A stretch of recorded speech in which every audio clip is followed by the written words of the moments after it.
രാഹുൽ കണ്ടു. കനലെരിയുന്ന കണ്ണുമായി കറുത്ത നീളൻ കുപ്പായം ധരിച്ച് മുന്നിൽ നിൽക്കുന്ന സ്വാതി.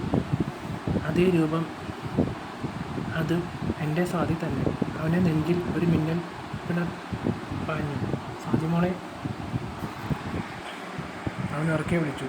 ആ വിളിക്കുത്തരം എന്നെപ്പോലെ നിലവറ കിടുങ്ങുന്നത് പോലെ ഒരു പൊട്ടിച്ചിരിയായിരുന്നു മറുപടി.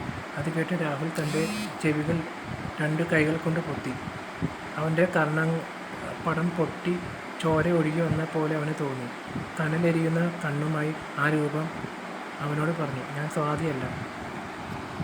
ഈ വീട്ടിൽ വെച്ച് കൊല ചെയ്യപ്പെട്ട ശ്രീദേവി അന്തർജനമാണ് ഞാൻ.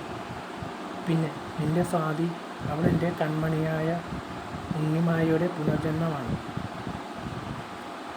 ജീവിച്ച് കൊതി തീരുന്നതിന് മുൻപ് എന്നെയും ഒന്നും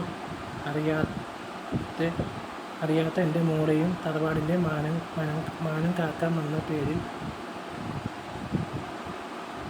നിർദാക്ഷിണ്യം ഇല്ലാതെ കൊലപ്പെടുത്തിയ ശങ്കരൻ നമ്പൂതിരിയെയും അവൻ്റെ കുടുംബത്തെയും വേരോടെ ഈ ഭൂമിയിൽ നിന്നും പിഴുതു കളയാനും വേണ്ടിയാണ് ഞാൻ ഈ ഭൂമിയിൽ അലഞ്ഞു